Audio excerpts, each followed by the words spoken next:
जय हिंद प्यारे साथियों। Unique study with Ajay YouTube channel पर आप सभी का बहुत बहुत स्वागत है।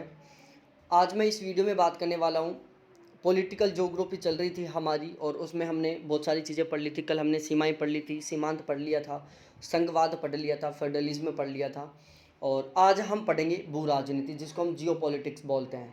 ठीक है। और जियोपॉलिटिक के बारे में मैं बहुत सारी चीज़ें आपको बिल्कुल सिस्टमेटिक वे में बहुत ही शानदार तरीके से समझाने की कोशिश करूँगा और बहुत ही अच्छे से हम इसको पढ़ने की कोशिश करेंगे। भू राजनीति मानव भूगोल की एक बहुत ही महत्वपूर्ण शाखा है। जो भू राजनीति है, जो जियोपॉलिटिक है, वो मानव भूगोल की, ह्यूमन ज्योग्राफी की एक बहुत ही महत्वपूर्ण ब्रांच है, बहुत ही महत्वपूर्ण शाखा है। भू राजनीति की अवधारणा रेड जेल की जैविक राज्य की संकल्पना तथा जेलन की जियोपॉलिटिक संकल्पना पर आधारित है। जो भू राजनीति की अवधारणा है ना, जो भू राजनीति की अवधारणा है वो रेड जेल की जैविक राज्य की संकल्पना तथा जेलन की जियोपॉलिटिक संकल्पना पर आधारित है। दोनों बातें आपको अच्छे से याद रखनी है कि भू राजनीति की अवधारणा रेड जेल की जैविक राज्य संकल्पना तथा जेलन की जियोपॉलिटिक संकल्पना पर आधारित है। दोनों की दोनों बातें आपको याद होनी चाहिए। पहली बात कि भू राजनीति की अवधारणा कौन कौन सी संकल्पनाओं पर आधारित है। पहली है रेड जेल की जैविक राज्य संकल्पना। तो यहाँ से आपका एक डाउट क्लियर कि जो जैविक राज्य की संकल्पना किसने दी थी? रेड जेल ने। जेलन की जियोपॉलिटिक संकल्पना। दूसरा डाउट क्लियर कि जियोपॉलिटिक की संकल्पना किसने दी थी? जेलन ने दी थी। तो एक लाइन से 3 क्वेश्चन तैयार हो गए आपके। जैविक राज्य की संकल्पना, organic theory of organic state theory या organic state hypothesis Ratzel से संबंधित है। जियोपॉलिटिक हाइपोथेसिस जेलन से संबंधित है। अब देखो यहाँ पर भू राजनीति शब्द जर्मन भाषा के जियोपॉलिटिक्स से उत्पन्न हुआ है, जिसे अंग्रेजी में जियोपॉलिटिक्स कहते हैं। ठीक है। भू राजनीति शब्द जर्मन भाषा के जियोपॉलिटिक्स से बना है, जियोपॉलिटिक्स से उत्पन्न हुआ है, जिसे अंग्रेजी भाषा में जियोपॉलिटिक्स कहते हैं। अब यहाँ पर कुछ विद्वानों की डेफिनेशन है जिसके बारे में हम पढ़ने वाले हैं। भू राजनीति राज्य की भौगोलिक आत्मा है। यह जर्मन विद्वानों का मानना है कि भू राजनीति राज्य की भौगोलिक आत्मा है। डिमांजे ने कहा था कि भू राजनीति को प्रचार और उपदेश का राष्ट्रीय संस्थान कहा जाता है। जो भू राजनीति है उसको प्रचार एवं उपदेश का राष्ट्रीय संस्थान कहा जाता है। ये डिमांजे ने कहा था, डिमांजे महोदय ने कहा था, जो फ्रेंच के एक भूगोलवेता थे, कि भू राजनीति को प्रचार एवं उपदेश का राष्ट्रीय संस्थान कहा जाता है। जर्मन भू राजनीतिक विचारधारा के प्रवर्तक हाउसहोफर हैं। कौन? हाउसहोफर। पूरा नाम याद करना है आपको कि जर्मन भू राजनीतिक अवधारणा या जर्मन भू राजनीतिक विचारधारा के प्रवर्तक कौन है? कॉल हाउसहोफर है। जियोपॉलिटिक शब्द का सबसे पहले प्रयोग स्वीडिश भूगोलवेता रुडोल्फ के जेलिन ने किया था। ठीक है। जियोपॉलिटिक शब्द का सबसे पहले प्रयोग किसने किया? जेलिन महोदय ने किया था। जेलिन महोदय कहाँ के थे? ये स्वीडिश भूगोलवेता थे। कहाँ के थे? स्वीडिश के थे। के जेलिन महोदय ने एक डेफिनेशन दी थी कि राज्य एक जीव है एवं विकास उसका नियम है। अब देखो ये डेफिनेशन है ना, ये जो जियोपॉलिटिक का टॉपिक है बहुत महत्वपूर्ण टॉपिक है। क्या है? बहुत ज़्यादा महत्वपूर्ण टॉपिक है। ये आपको पूरा पूरा अच्छे से अंगुलियों पर याद होना चाहिए। इस टॉपिक के जितने भी फैक्ट हैं, ठीक है, इस टॉपिक से रिलेटेड जितने भी फैक्ट हैं, जैसे राज्य एक जीव है एवं विकास उसका नियम है, ये भी हम इसको एक फैक्ट बोल सकते हैं। ये आपको याद होना चाहिए। जियोपॉलिटिक की अवधारणा कौन सी अवधारणा पर आधारित है? जियोपॉलिटिक शब्द का सबसे पहले प्रयोग किसने किया था? तो ऐसे ये जो तमाम शब्द ना, ये आपको अच्छे से रटे हुए होने चाहिए। अब हम थोड़ा आगे बात करते हैं यहाँ पर हाउसहोफर महोदय के बारे में।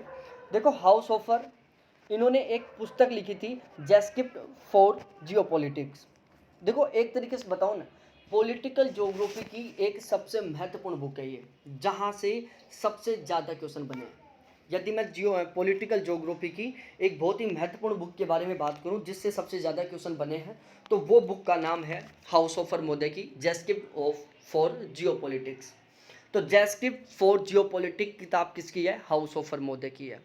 हाउसहोफर महोदय ने एक थ्योरी दी थी जिस थ्योरी का नाम है ऑर्गेनिक थ्योरी ऑफ स्टेट, राज्य का जीव सिद्धांत। राज्य का जीव सिद्धांत जिसको हम ऑर्गेनिज्म थ्योरी ऑफ स्टेट बोलते हैं। तो ऑर्गेनिज्म थ्योरी ऑफ स्टेट, राज्य का जीव सिद्धांत हाउसहोफर मोदी ने दिया था। इस सिद्धांत का आधार क्या था? जो राज्य का जीव सिद्धांत है जिसको हम ऑर्गेनिज्म थ्योरी ऑफ स्टेट बोलते हैं, इस सिद्धांत का आधार था रहने के लिए स्थान, मतलब लेबेंसराम या लिविंग स्पेस। ठीक है। अब लेबेंसराम जो शब्द है, इससे आपको कुछ याद आ रहा होगा कि लेबेंसराम शब्द का सबसे पहले प्रयोग किसने किया था, वह कौन सी किताब में किया था। दो क्वेश्चन पूछ रहा हूं मैं। लेबेंसराम शब्द का प्रयोग सबसे पहले किसने किया, किस किताब में किया और किस क्षेत्र के अध्ययन के दौरान किया था। तीनों के तीनों क्वेश्चनों का आंसर देना है। ये मैं पढ़ा चुका हूँ बिल्कुल स्टार्टिंग में, जब मैंने आपको जियोपॉलिटिकल या जो पॉलिटिकल ज्योग्राफी के जो ज्योग्राफर हैं उनके बारे में पढ़ाया था।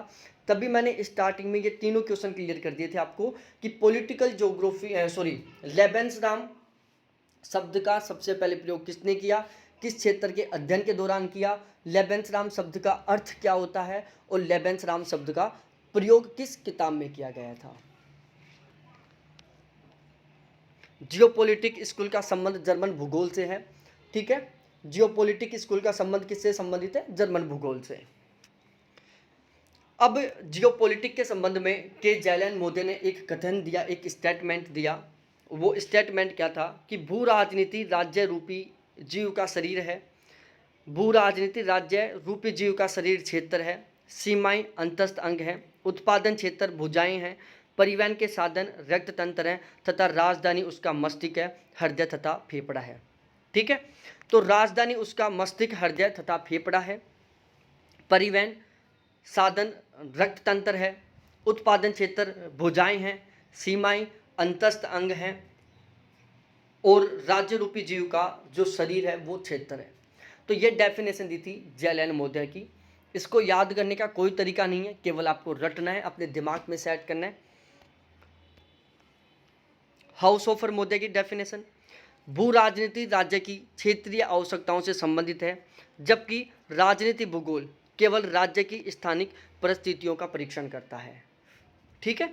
भू राजनीति राज्य की क्षेत्रीय आवश्यकताओं से संबंधित है, जबकि राजनीतिक भूगोल केवल राज्य की जो स्थानिक परिस्थितियां हैं उनका परीक्षण करता है। जैलन ने सबसे पहले जियोपॉलिटिक शब्द का प्रयोग किया था। कि जैलन मोदी ने सबसे पहले जियोपॉलिटिक शब्द का प्रयोग किया था। अब हम पढ़ते हैं जिम्मरमैन का कथन, संसाधन पर्यावरण की वे विशेषताएं हैं जो मनुष्य की आवश्यकताओं की पूर्ति में सक्षम मानी जाती हैं। मानव अपनी आवश्यकताओं एवं क्षमताओं द्वारा उसे उपयोग में लाते हैं। कि संसाधन पर्यावरण की वे विशेषताएं हैं जो मनुष्य की आवश्यकताओं की पूर्ति करने में सक्षम होती हैं। मानव अपनी आवश्यकताओं एवं क्षमताओं के द्वारा उनको उपयोग में लाता है। ये बात बोली थी जिम्मरमैन महोदय ने।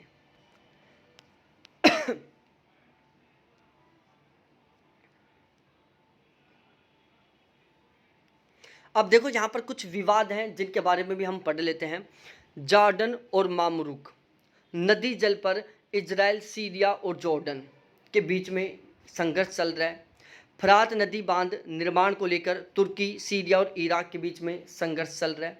दोबारा से मैं बोल रहा हूँ, जॉर्डन और मामरुक नदी पर इजराइल, सीरिया और जॉर्डन के बीच में संघर्ष चल रहा है। फरात नदी के ऊपर जो बांध बन रहा है उस बांध के निर्माण को लेकर तुर्की, सीरिया और इराक के बीच में संघर्ष चल रहा है। भारत पाकिस्तान के बीच में सिंधु नदी जल विवाद है। तो सिंधु नदी जल विवाद किन किन के बीच में चल रहा है? भारत और पाकिस्तान के बीच में चल रहा है। तो ये सारे विवाद हैं, बहुत महत्वपूर्ण है। ट्रेडिंग के विवाद हैं जो हमें पता होने चाहिए। अब हम पढ़ते हैं भारत की हिंद महासागरीय भू राजनीति। क्या पढ़ते हैं? भारत की हिंद महासागरीय भू राजनीति, geopolitic of Indian ocean. Panikkar ने माना था कि जो शक्ति हिंद महासागर पर नियंत्रण कर लेगी वहीं भारत की भाग्य निर्माता बन जाती है। कि जो शक्ति, पाणिकर महोदय ने माना था कि जो शक्ति हिंद महासागर पर नियंत्रण कर लेगी वहीं भारत की भाग्य निर्माता बन जाएगी, वही भारत के भाग्य के निर्माण करने वाली बन जाएगी। हिंद महासागर भारत के लिए महत्व विभिन्न कालों में निम्नलिखित है कि जो हिंद महासागर है वो भारत के लिए बहुत ही लंबे समय से, हम प्राचीन समय से भी बात करी जाए तो हिंद महासागर भारत के लिए कहीं ना कहीं किसी ना किसी तरीके से बहुत ही उपयोगी रहा है। तो हम पढ़ते हैं, प्राचीन काल में हिंद महासागर के माध्यम से ही दक्षिणी भारतीय राज्यों द्वारा दक्षिणी पूर्वी एशिया में उपनिवेशों की स्थापना की गई। विभिन्न उष्णकटिबंधीय उत्पादों का भूमध्य सागरीय देशों को भारत से निर्यात का विकास, ठीक है, विभिन्न उष्णकटिबंधीय उत्पादों का भूमध्य सागरीय देशों को भारत से निर्यात का विकास किया गया। हिंद महासागर द्वारा ही भारत के ज्ञान, विज्ञान और धर्म का दक्षिणी पूर्वी एशिया और दक्षिणी पश्चिमी एशिया तथा भूमध्य सागरीय क्षेत्रों तक प्रसार हुआ। तो हिंद महासागर के द्वारा ही भारत के ज्ञान, विज्ञान और धर्म का दक्षिणी पूर्वी एशिया और दक्षिणी पश्चिमी एशिया तथा भूमध्य सागरीय क्षेत्रों तक प्रसार हुआ। मध्यकाल, दक्षिणी भारत में केवल मराठा और चोल आदि ने समुद्री परिवहन को विकसित किया था। मध्यकाल चला था 13वीं से 17वीं शताब्दी तक। देखो ये वाली चीज़ें ना दिल से पूछो मेरे से तो ये पढ़ने की नहीं है, भू राजनीति था वो पढ़ने का था। जो हिंद महासागर का जो महत्व है ना वो मेरे अकॉर्डिंग तो पढ़ने का है नहीं। यदि आप मेरे को बिल्कुल 100% फॉलो करते हुए पढ़ रहे हो तो वो चीज़ें पढ़ने का नहीं है। हाँ, अब यहाँ पर यूरोप से भारत के लिए समुद्री परिवहन का मार्ग वास्को डी गामा ने कैप ऑफ गुड होप होकर खोजा था। ठीक है, तो ये क्वेश्चन याद करने का है कि यूरोप से भारत के लिए समुद्री परिवहन का मार्ग वास्को डी गामा ने कैप ऑफ गुड होप होकर खोजा था। ब्रिटिश औपनिवेशिक साम्राज्य के अंतर्गत हिंद महासागर की केंद्रीय स्थिति है। विश्व युद्ध काल में भारत को ब्रिटेन के लिए आर्थिक स्रोत के रूप में होना। ठीक है, तो ये वाली चीज़ भी याद करने की नहीं है। हाँ, ये वाली याद करने की है कि ब्रिटिश औपनिवेशिक साम्राज्य के अंतर्गत हिंद महासागर की जो स्थिति वो बिल्कुल सेंटर की थी, बिल्कुल केंद्र की थी। और इसके अलावा प्रतिस्पर्धी व्यापारिक संगठनों की तर्ज पर दक्षिणी एशिया सहयोग संगठन का गठन किया गया था।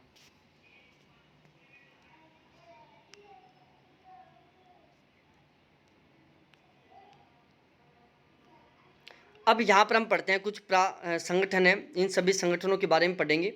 तो इन संगठनों के बारे में भाई साहब अच्छे से पढ़ना बहुत ज़रूरी है क्योंकि इन संगठनों से क्वेश्चन आते हैं। तो दिमाग में बात सेट कर लो कि ये सारे संगठन तो हमें बहुत अच्छे से रटना है। क्या करना है? बहुत अच्छे से रटना है। सबसे पहले हम पढ़ते हैं सार्क के बारे में। सार्क की फुल फॉर्म है south Asian association for regional corporation. ठीक है, सार्क को हिंदी में दक्षेस कहते हैं। अब सार्क का फुल फॉर्म था साउथ एशियन एसोसिएशन, मतलब दक्षिणी एशियाई संगठन। ठीक है, association for regional corporation, regional का मतलब होता है क्षेत्रीय, कॉरपोरेशन का मतलब होता है सहयोग। तो सार्क का फुल फॉर्म कहाँ से स्टार्ट हो रहा है? साउथ एशिया से। किससे? साउथ एशिया से। तो पहली बात तो आपके दिमाग में ये सेट हो जानी चाहिए कि जब सार्क की फुल फॉर्म में साउथ एशिया आ रहा है मतलब सार्क में साउथ एशिया के कंट्री इंक्लूड हैं। किसके? साउथ एशिया के कंट्री इंक्लूड हैं। सार्क की जो स्थापना थी वो की गई थी 8 दिसंबर 1985 में। तो आपको ये डेट नहीं याद करना, आपको केवल सन याद करना है। सार्क की स्थापना 1985 में हुई थी। सार्क का उद्देश्य था सदस्य राष्ट्रों के आर्थिक, राजनीतिक और सांस्कृतिक सहयोग को मजबूत करना। सार्क को स्थापित करने का सबसे मेन टारगेट था कि जो इसके सदस्य राष्ट्र हैं, जो सदस्य देश हैं, उनको आर्थिक, राजनीतिक व सांस्कृतिक सहयोग के लिए मजबूत करना। सार्क की फुल फॉर्म बताऊं मैं प्यारे साथियों, देखो पहली बात ये भी याद रखनी है, सार्क में टोटल 8 देश थे। कितने थे? 8 देश।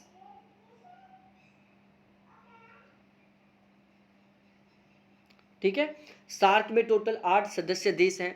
सार्क को याद करने की जो ट्रिक है वो मैं बता देता हूं प्यारे साथियों। इसकी ट्रिक है अपनी MBBS। अपनी MBBS। ए का मतलब अफगानिस्तान, पी का मतलब पाकिस्तान, एन का मतलब नेपाल, आई का मतलब इंडिया। अपनी।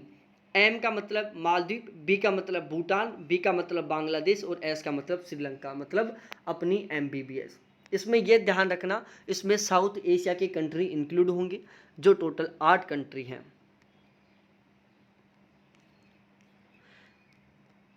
8 दिसंबर 1985 में स्थापना के समय 7 देश शामिल थे। अफगानिस्तान को बाद में शामिल किया गया था। जब सार्क की स्थापना हुई थी 1985 में, तब इसमें टोटल 7 कंट्री इंक्लूड थी।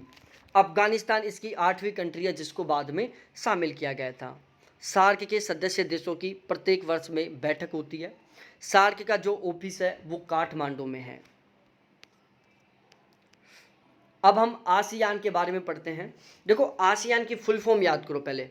ए का मतलब एसोसिएशन, एस का मतलब साउथ, ई का मतलब ईस्ट, ए का मतलब एशियन, एन का मतलब नेशन, मतलब association of south east Asia. तो यहाँ पर क्या होंगे? South east Asia. ईस्ट का मतलब पूर्व, साउथ का मतलब दक्षिण, मतलब दक्षिण पूर्वी एशिया। तो यहाँ पर कौन से कंट्री शामिल होंगे? इसमें दक्षिण पूर्वी एशिया के कंट्री इंक्लूड होंगे। आसियान की स्थापना 8 अगस्त 1967 में हुई थी। थाईलैंड में एक बैठक हो रही थी 8 अगस्त 1967 को, तो उस टाइम आसियान की स्थापना की गई थी। तो आपको केवल 1967 याद करना है। आसियान में टोटल 5 सदस्य देश हैं। आई एम फर्स्ट सुपर टैलेंटेड, ठीक है।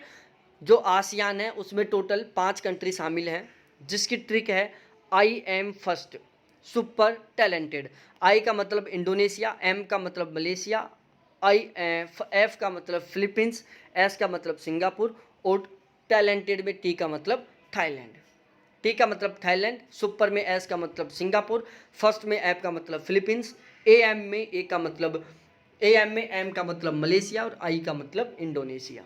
यह भी आपको अच्छे से याद होना चाहिए। वर्तमान समय में आसियान में टोटल 10 कंट्री हैं। तो वो 10 कंट्री कौन कौन सी हैं ये भी याद कर लो। अब उनकी मैंने ट्रिक बना रखी है।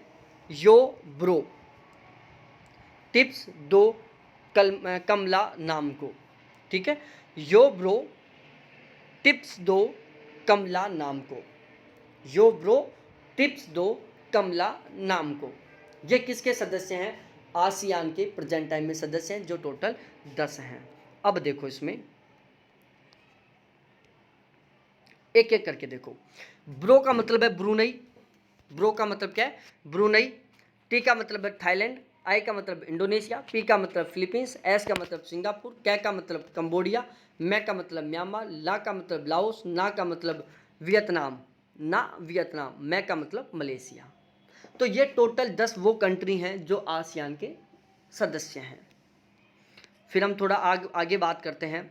आसियान का उद्देश्य था आर्थिक विकास को तेज करना और उसके माध्यम से सामाजिक और सांस्कृतिक विकास को हासिल करना, साथ ही क्षेत्रीय शांति और स्थायित्व को बढ़ावा देना, ठीक है। आसियान का सबसे मेन टारगेट क्या था? कि आर्थिक विकास को तेज करना, उसके माध्यम से सामाजिक और सांस्कृतिक विकास को हासिल करना, साथ ही क्षेत्रीय शांति और स्थायित्व को बढ़ावा देना।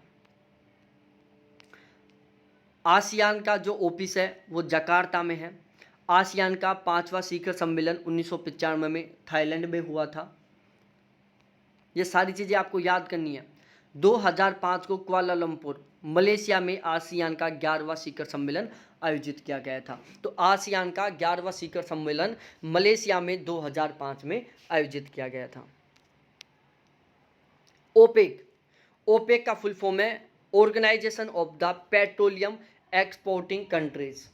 पेट्रोलियम एक्सपोर्टिंग कंट्रीज मतलब पेट्रोल निर्यात करने वाले देश, क्योंकि पेट्रोलियम का मतलब है पेट्रोलियम, एक्सपोर्टिंग का मतलब होता है निर्यातक और कंट्रीज का मतलब है देश। तो यहाँ पर बात हो रही है पेट्रोल के निर्यात करने वाले देशों के बारे में। ओपेक है जो पेट्रोल के निर्यात करने वाले देशों का एक संगठन है, जिसकी स्थापना 1960 में बगदाद इराक में की गई थी। स्थापना के समय में इसमें टोटल 5 कंट्री शामिल थी, जिसमें ईरान, इराक, कुवैत, सऊदी अरब और वेनेजुएला था, ठीक है। ईरान, इराक, कुवैत, सऊदी अरब और वेनेजुएला, ये 5 ऐसी कंट्री थी जो ओपेक में शामिल थी जब इसकी 1960 में स्थापना हुई थी इराक के बगदाद में। ओपेक था जो 1960 में इसकी स्थापना हुई, लेकिन 1961 से ये एक्टिव हुआ। 1961 से इसने काम करना शुरू किया ओपेक का ऑफिस था जेनेवा स्विट्जरलैंड में। वर्तमान समय में इसका ऑफिस है वियना ऑस्ट्रेलिया में। ठीक है, तो ओपेक की जब स्थापना हुई थी 1961 में, जब इसने काम करना शुरू किया था, उस टाइम इसका ऑफिस जेनेवा स्विट्जरलैंड में था। फिलहाल में इसका ऑफिस वियना ऑस्ट्रेलिया में है। ठीक है, और वियना ऑस्ट्रेलिया में इसका ऑफिस बना था 1965 में। और यह किससे संबंधित है? ओपेक का जो सबसे मेन काम है वो है तेल उत्पादन व मूल्य पर नियंत्रण करना।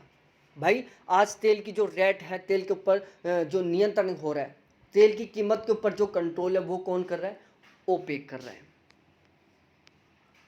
ओपेक में कुल सदस्य देशों के बारे में हम बात करें तो ये भी मैं बता देता हूं। ओपेक के सदस्य देश: king lives in AUCA, king lives in ACUA, king lives in ACUA।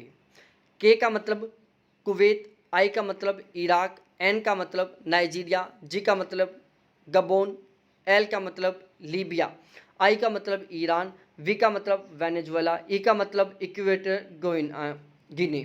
ठीक है, भूमध्य रेखीय गिनी। एस का मतलब सऊदी अरब, ए का मतलब अल्जीरिया, सी का मतलब कांगो, यू का मतलब यूनाइटेड अरब अमीरात और ए का मतलब एंगोला। ठीक है, तो ये था किंग लिव्स इन ACUA जो कि ओपेक के सदस्य देश थे। ये सारी चीज़ें आपको याद होनी चाहिए। उसके बाद हम यूरोपियन संघ के बारे में बात करें, यूरोपियन यूनियन EU के बारे में बात करें। EU यूरोपीय यूनियन की स्थापना 1993 में की गई। इसका ऑफिस ब्रुसेल्स बेल्जियम में है। कहाँ पर है? ब्रुसेल्स बेल्जियम में है। और EU जो यूरोपियन यूनियन है, इसके जो सदस्य देश हैं वो टोटल 28 हैं। अब इसमें कौन कौन से देश शामिल हैं? देखो भाई लोगों, याद करना चाहो तो कर लेना। बाकी यदि आप कंफ्यूज होते हो, आपको ऐसा लगता है कि हम इन सभी को याद करके कंफ्यूज हो जाएंगे, तो इसको छोड़ देना, क्योंकि मैंने तो इनको याद नहीं किया था। मैं अपनी पर्सनली राय दे रहा हूँ, मैंने याद नहीं किया था इनको। हाँ, आपको ऐसा लगता है कि हम कंफ्यूज नहीं होंगे, तो फिर आप याद कर सकते हो इन देशों को भी, क्योंकि इससे पहले जो मैंने कंट्री पढ़ाई है ना, आपको सदस्य देश पढ़ाए हैं, वो तो आपको 100% हर हाल में याद करने हैं।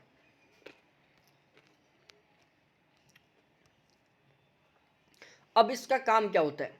सदस्य देशों के बीच श्रम, व्यापार व वाणिज्य से संबंधित सभी बाधाएं समाप्त करना। जो इसके कंट्रीब्यूट देश हैं, जो इसके सदस्य देश हैं, उन सभी सदस्य देशों के बीच में श्रम, व्यापार और वाणिज्य से संबंधित जो भी बाधाएं उत्पन्न हो रही है, उन सभी को समाप्त करना। विभिन्न देशों के उत्पादों का तकनीकी व गुणवत्ता के आधार पर समान प्रतिमान स्थापित किया जाएगा। ठीक है, इसके जो भी सदस्य देश हैं और उनके जो उत्पादों हैं, उनके तकनीकी और गुणवत्ता के आधार पर इनके सदस्य देशों के द्वारा जो भी उत्पादित किया जाता है, उन उत्पादों के तकनीकी व गुणवत्ता के आधार पर समान प्रतिमान स्थापित करना। सदस्य देशों को आर्थिक शक्ति के रूप में स्थापित कर इनकी भौतिक आवश्यकताएं व आकांक्षाओं की पूर्ति करना। जो भी इसके सदस्य देश हैं, उनको आर्थिक शक्ति के रूप में स्थापित करना व इनकी भौतिक आवश्यकताओं व आकांक्षाओं को पूरी करना। यूरोपीय संघ परिक्षेत्र में एक समान परिवहन नीति को लागू करना। यूरोपीय संघ परिक्षेत्र में एक समान परिवहन नीति को भी लागू करना। तो इस तरीके से ये सारे संगठन थे जो हमें अच्छे से पता होना चाहिए। तो संगठन सारे बहुत अच्छे से आपको याद हो गए होंगे, और नहीं याद हुए तो इनको बार बार पढ़ लेना। याद करने का कोई तरीका नहीं है, जो तरीका था, जहाँ जहाँ मेरे को तरीका लगा, मैंने आपको बता दिया। इसके अलावा यदि आप मेरे से पर्सनली कोई दूसरा मेथड पूछो तो वो मैं आपको नहीं बता पाऊँगा। आपको लगे आप कोई नया तरीका बना पाओ तो ज़रूर बनाओ, याद करो तरीके बना के, क्योंकि हम यदि किसी भी काम को एक तरीके से करते हैं ना, तो वो काम परफेक्ट होने के बहुत ज़्यादा चांसेस हो जाते हैं। ठीक है, तो जो मेथड मेरे पास थे, जो मेथड मेरे को ध्यान थे इन चीज़ों को याद करने के, वो मैंने सारे आपके साथ बिल्कुल अच्छे से डिस्कस कर लिया है। बाकी आप नए तरीके बना के याद कर सकते हो। जो चीज़ें इंपॉर्टेंट थी वो भी मैंने बता दी, जो चीज़ नहीं पढ़ने की है वो भी मैंने बता दी। ठीक है, तो बहुत बहुत धन्यवाद आपको देखने के लिए। Thanks, bye. कल वाली क्लास में हम ये सारी चीज़ें पढ़ लेंगे। ठीक है, ये 5-6 पेज हैं जो हमें पढ़ने हैं। ठीक है, उसके बाद ये थोड़ा सा ये बचेगा, सीमांत सीमाएं वगैरह हैं, और उसके बाद मतलब समझो 2 दिन की और क्लास बची है, उसके बाद पॉलिटिकल ज्योग्राफी हमारा कंप्लीट हो जाएगा। ठीक है, तो बहुत बहुत धन्यवाद आपको देखने के लिए। थैंक्स बाय प्यारे साथियों।